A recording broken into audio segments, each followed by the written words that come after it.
Those bald chicks are here to slay. Stop what you're doing, plug in and play. Those bald chicks will make your day. So stop what you're doing and say, those bald chicks. Hello, all you bald and balding people, and welcome back to Those Bald Chicks, your favorite alopecia podcast. I'm Kristen, and I'm here with Paige, and our fifth guest, Brianna Nelson. She was diagnosed with alopecia when she was 3 and is now 24. When she started losing her hair again at 17, she had a huge life path change and decided to pursue a career in the beauty industry. Welcome, Brianna, and thank you so much for being here. So if you want to start us off with telling us a little bit about yourself and your hair loss journey. Yeah, I will try my best to keep it very short. I'm sure we're going to branch off in a million different directions. But my alopecia journey started very early in life, but I obviously did not know it at the time how significant it was going to affect my life. I was diagnosed at 3 and then only grew up with a few bald spots here and there. It wasn't anything serious, and I don't remember any traumatic experiences growing up in elementary school. But I used topical steroids my whole life as treatment, and we would see significant results from it all the time. So when a bald spot appeared, we would treat it, and then hair growth would follow right back. Oh, wow. Yeah. So it was very few. I had a lot of hair growing up. I had a ton of hair. And eventually when it started completely falling out, it took me almost 3 whole years to lose it all.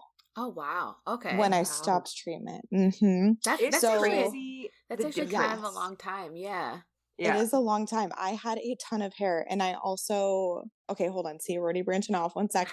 Okay. So 17 years old, it was about 4 months before I graduated high school, and I was sitting in English class, and my friend was sitting next to me, and I was like, oh, this feels weird, because at this point from my senior year, I went a solid 2 years without even a bald spot. Okay. Yeah. It went through waves of my life of when I had bald spots and when I didn't. It was never just, a constant thing. So I got one bald spot. I was sitting in English class and I was like, oh, my scalp kind of burns. Wonder what this is. Mm-hmm. And so I have her go to the bathroom with me, and she was like, oh my God, you have a bald spot. I was like, well, thank God I already know what it is. So I sent it to my mom, and then we immediately made another dermatologist appointment. And he was like, well, we have a couple options, but let's try the steroid again. And at this point, my body and hormones and everything else had changed so much that the topical steroid, my body rejected it. And I got a really awful rash from it. And it burned my scalp essentially. So that was no longer an option after using it my whole life. Yeah. And so he was like, well, we can try an injection. And I was like, oh God. So I tried one, and I was like, nope. This is not for me. Not for me. Yes. We are good here. Yes. So I graduated high school, and I went immediately into EMT school at that time, because growing up, that's what I wanted to be. And going through 4 months of significant hair loss. So I got it 4 months before graduation, and by graduation, I had lost 50% of my hair. It happened quick. Wow. Very quick. Yes. And so I tried the whole wig thing. My mom took me wig shopping, and we made it this whole experience. And then it just did not work out. First of all, it made the alopecia 1,000 times worse because of the friction and the heat. Mm-hmm.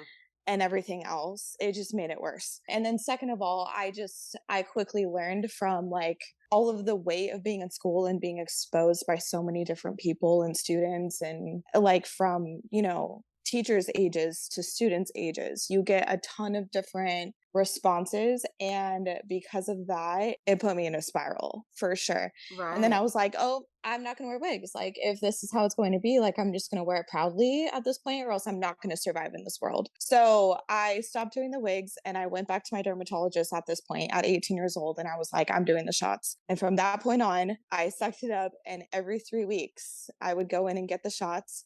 We started off with 10.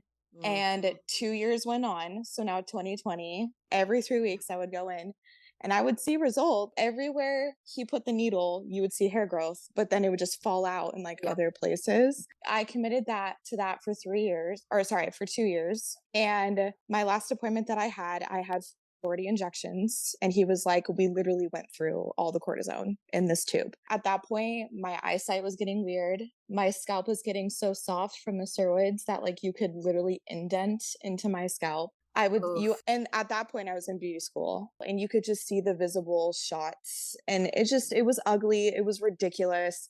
And so at that point I was engaged to my lovely husband today and he shaved bald spots into his own head to match me. Stop. Oh my God. He would come into my beauty school. school. We love a love story. Oh my gosh. And that's just like a crack in the surface. But adorable. At that time, my hair loss was so bad that he was like, if you're going to get stared at, I'm going to get stared at too. And that was when I realized, I'm like, okay, I need to stop doing the shots. Like, why am I doing this? I have somebody who loves me. I am getting more comfortable with it. Yeah. It's clearly not going to stop. So I stopped the injections and it wasn't until a couple months later that all of it just found its way out. So it was meant to be. Absolutely. And I shaved my head in 2020 and my husband did for me the first time and it all fell out. And then a couple months after that, my eyelashes went and then my brows went and here I am just solace it up. Yeah. So your whole life you basically went with having your eyelashes and eyebrows and then 2020, everything. Boom. Oh yeah. It just done. Really? Yeah. Interesting. Yeah.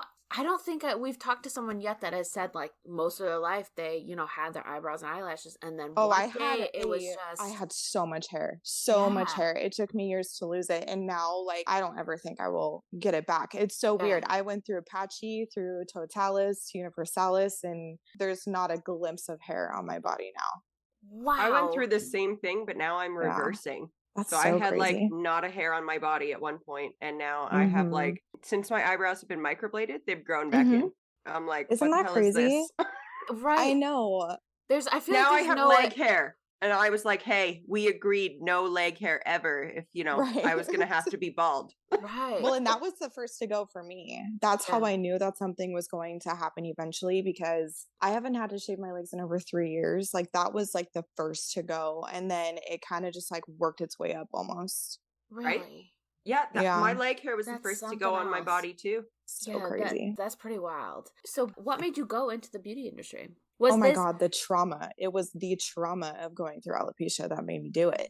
Really? Oh, 100,000%. I talk about it every day to my clients. It was the and you were trauma like, beauty industry, that's what it's going to be. Yeah, that and is let so me tell you something. I'm very proud to be in the beauty industry, but I also, because I see it in such a different light, the beauty industry is also a nasty place. Yeah. Very nasty. Because you have to be so certain of yourself to even be in charge of other people's vanity.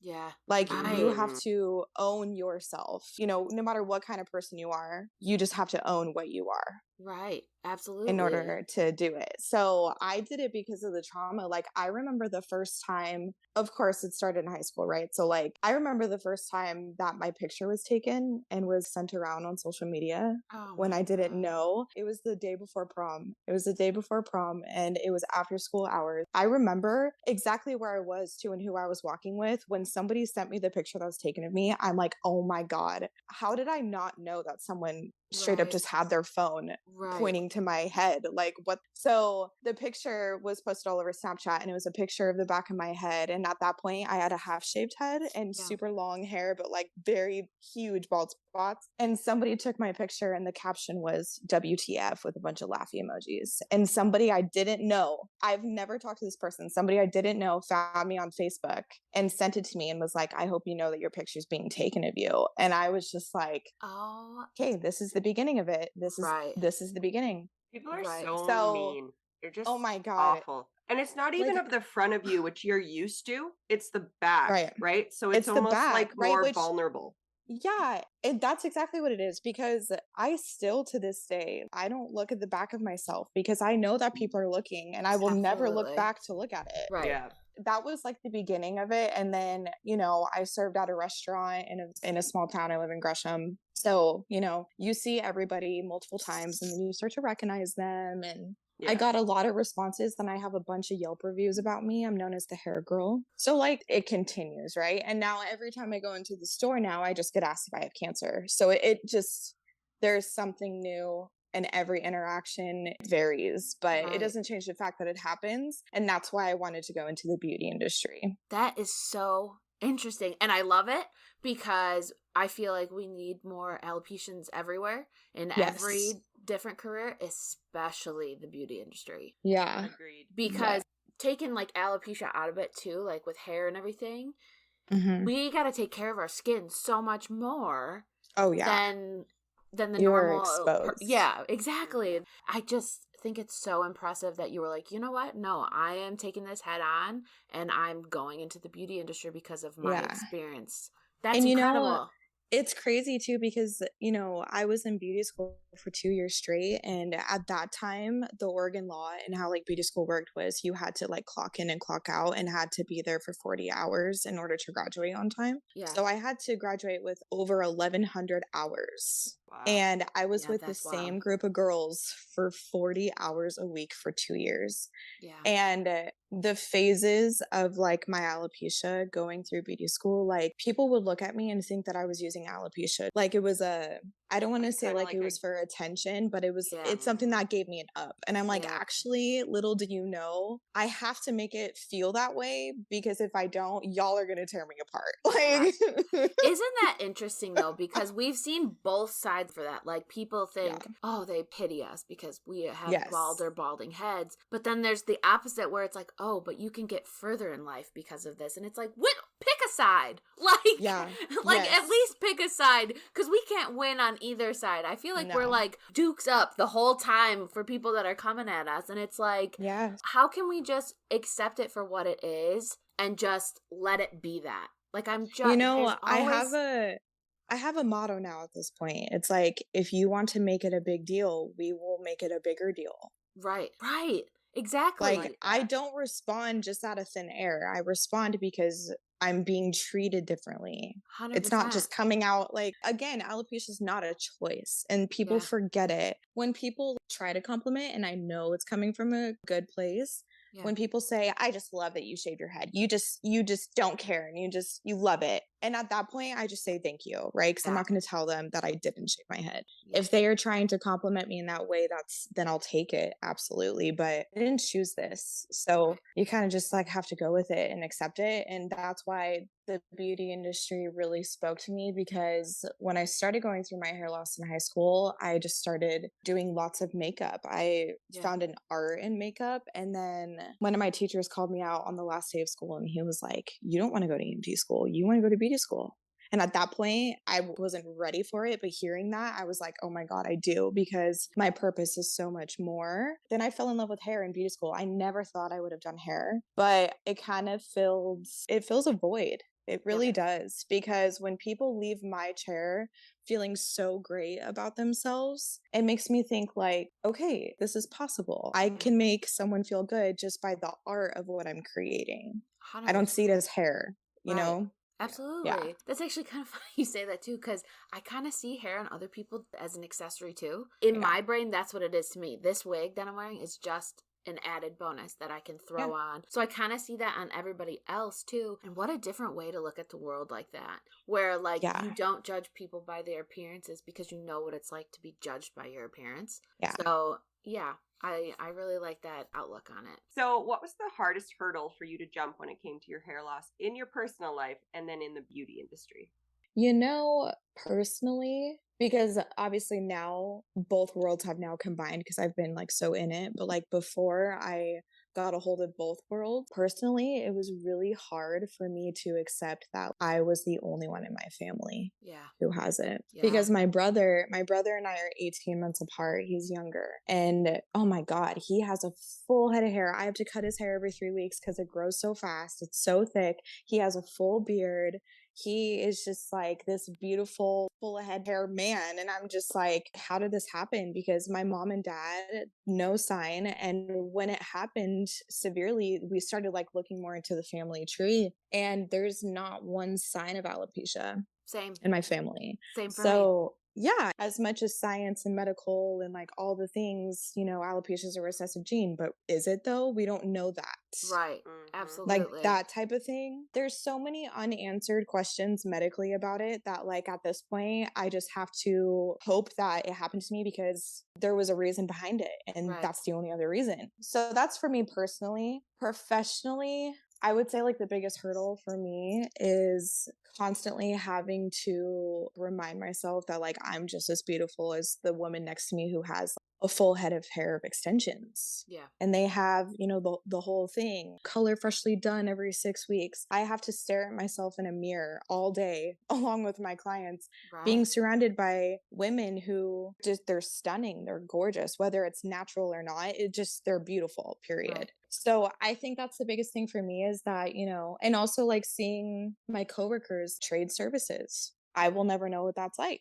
Right. So, I didn't think about that either. I know all about that, about trading services. So you give me a head massage. That's it. Yeah. Right? Yeah. Just like get a full body massage, head massage. Yeah, exactly.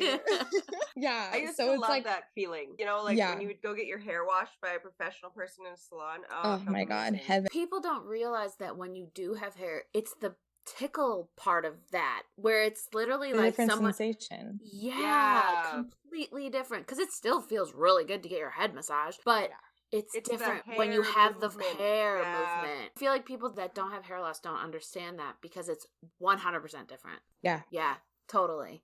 It's not the fact that like I don't have anything to, so obviously you can always work something out. It's just the fact of like, again, it's not an option, simply. Right. So 100%. Do you have any moments throughout your hair loss journey that make you laugh now that things are a little bit easier, or embarrassing moments or anything like that? I think, you know, I really think that even though I did go through negative experiences, it's always been a positive to me.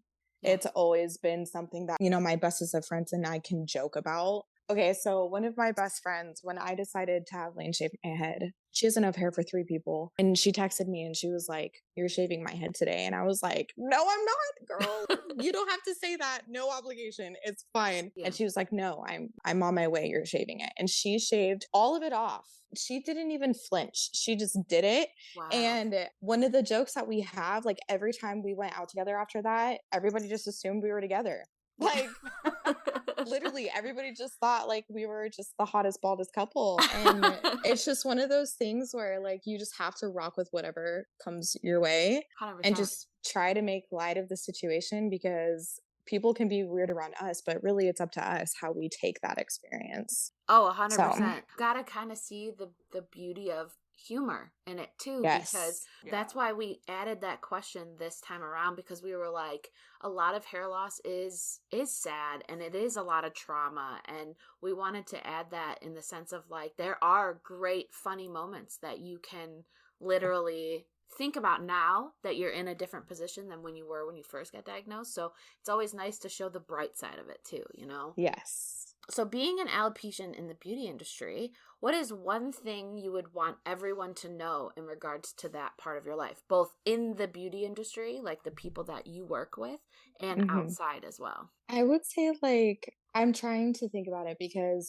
I see like 20 plus clients a week, and it will always come up into conversation at some point. And at this point in my career, I see the same people every 4 to 10 weeks. I now have an established relationship with them to where they know more than the average because they've asked so many questions and or they've done their own research. So I think that's my answer, is that once people kind of like get a handle on the concept of alopecia, then they take it home and then they tell other people. They look it up, and then, you know, it's kind of like the thing of when the whole Jada Smith crisis happened.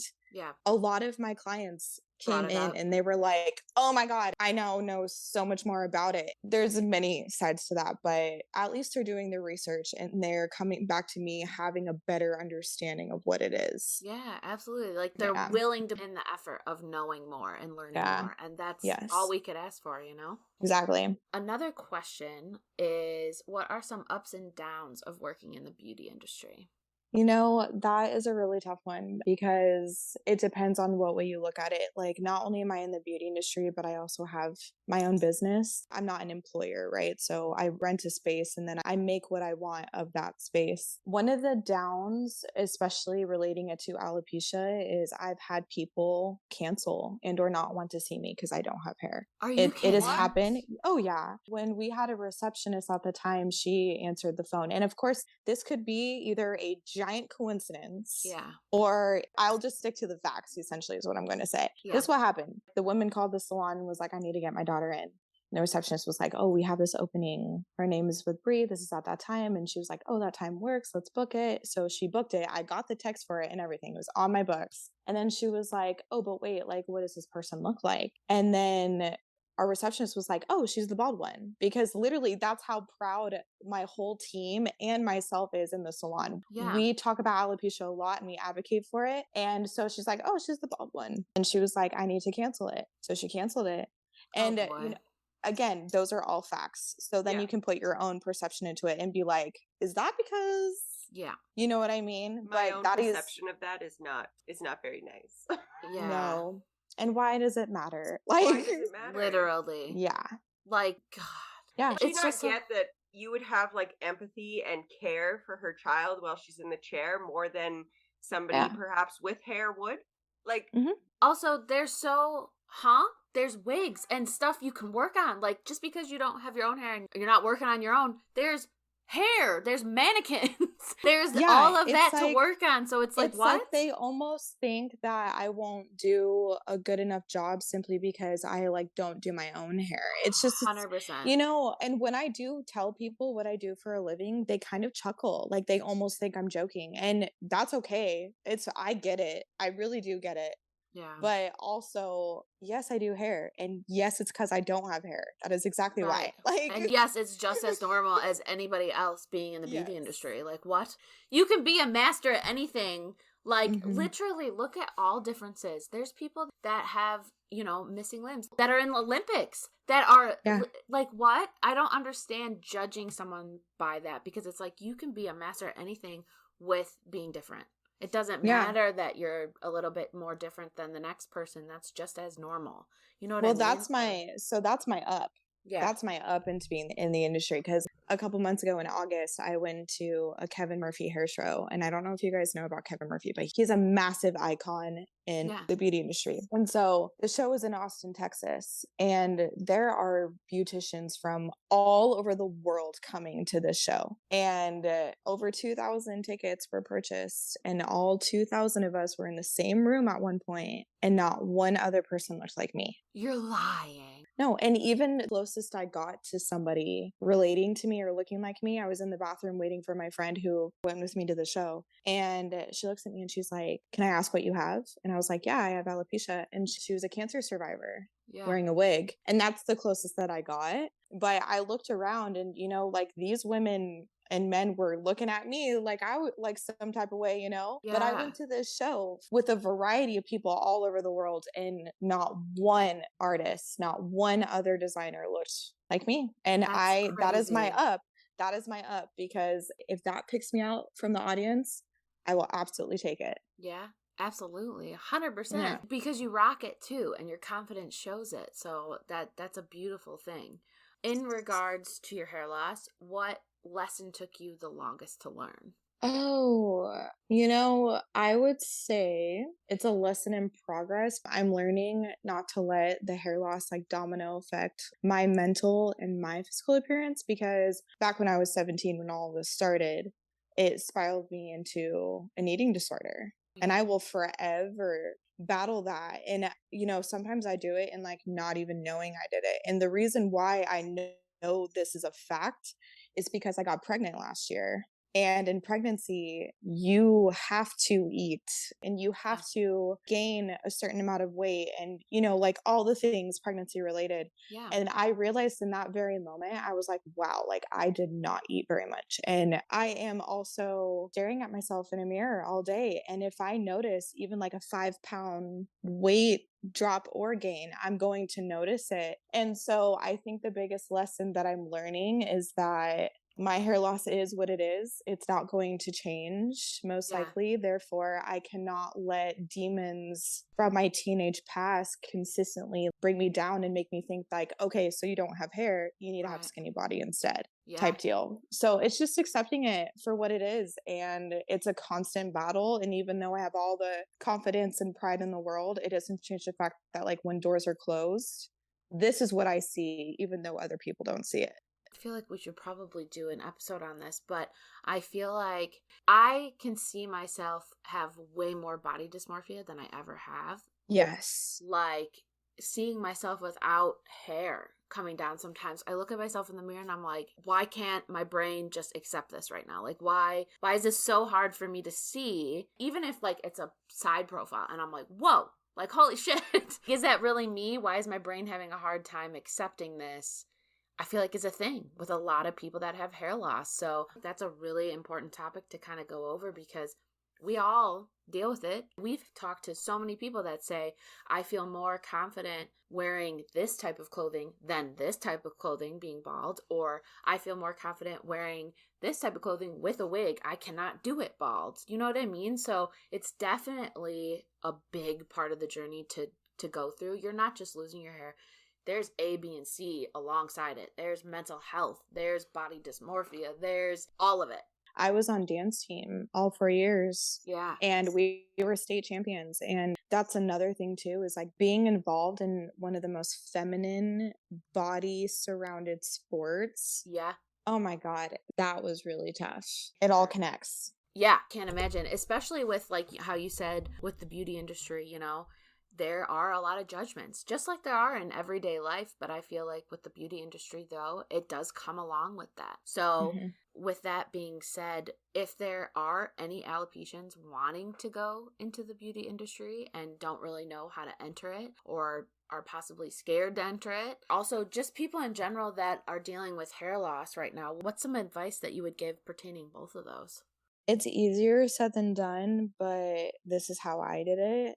I just kind of like took a leap of faith and like threw myself out to the wolves, because if you sit there longer and you think about it more and you don't just do it, you're never going to do it. You're never going to. Out of doing it. Yeah, because again, like it all goes back to we didn't choose this and it's probably not going to change. And those are two things that every human with whatever it may be, that's why anxiety and depression exists. And the list goes on, like fears and all of that. You have to go against your brain and just do it.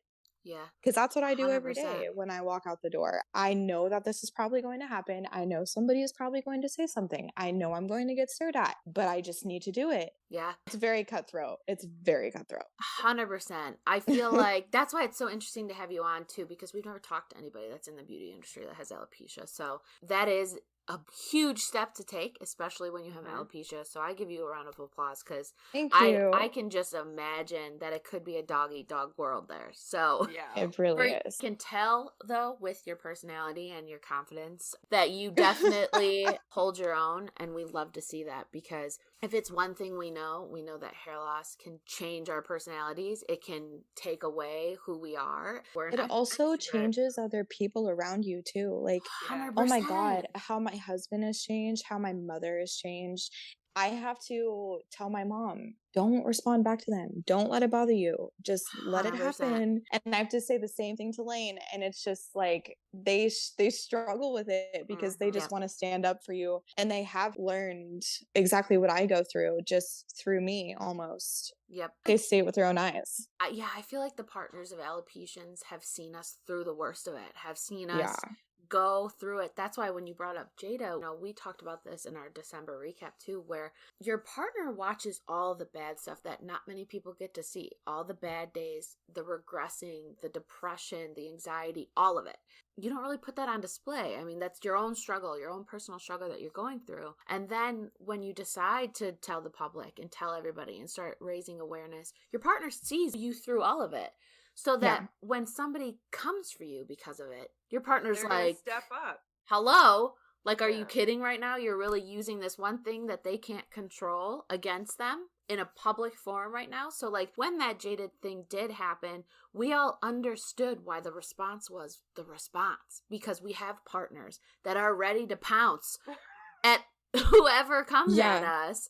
It is very true. Yeah, so we understand the anger and the possible interaction, even though however it goes, it's not the best way to go or whatever it is. But the good thing that came out of it is that so many people realize, oh shit, let's not mock alopecia anymore. Yeah. One, and two, so many people learned so much about it. that was like the most awareness that happened in the alopecia world in general. So I know. I went on Instagram and I saw that alopecia and the definition of alopecia was being shared and spread like all over everybody's stories. And I was like, y'all, I've been preaching to you guys. Yeah, right. for like years. Exactly. Okay, but here we go. That's yep. fine. I'll take listening. Here we go again. Yeah, we got to start from square one again.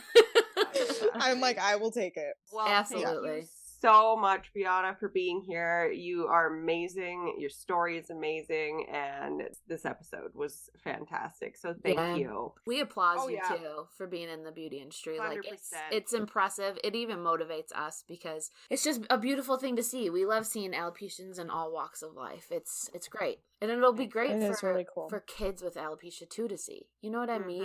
Wait. You guys did Mommy podcast with Ashley, and that is what made me find you guys. I asked permission if I could talk about this, and she said yes. And the day that I met Gracie, her daughter, in the first salon that I worked in, I realized I was like, this is my purpose. This is what I am here for. 100%. And I just had a son of my own, and my son has a full head of hair and will never know, right? So it's a wild card. But at the same time, like when my son looks at me and knows that like this is his normal for a mom. Absolutely. It just brings it all together because I will raise my son in a fashion of like, it doesn't matter what you look like. People are going to assume, people are going to comment on what you look like. You got it. But you let it build you as a character or you let it take you down.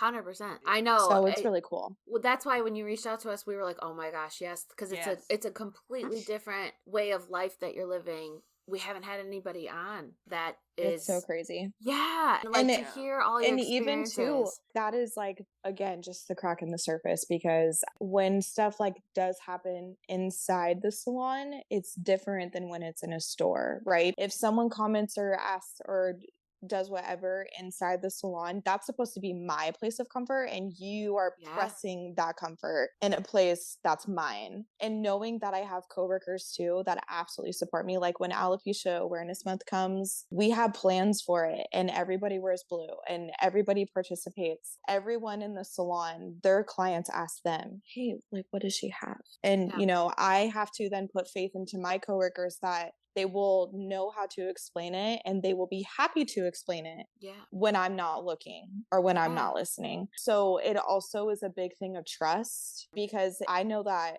if I have to vouch for somebody, I will do it 100%. Yeah. And I expect that in return since, you know, there's no way out for us. And I have like one little tiny example of this is one of my coworkers had a client who was a breast cancer survivor. And the first time she met me, she was like, I like your hair. And I like turned because my client was like standing right next to me. And so I was like, oh yeah, I know, she looks so pretty, like all this stuff. And she was like, no, I was talking to you. And I was like, oh, what's your story? And I knew this was cancer related because she had a tattoo and I noticed the tattoo. And she was like, this is my story today. And she's like, what's yours? How long have you been fighting? And I was like, I don't have cancer.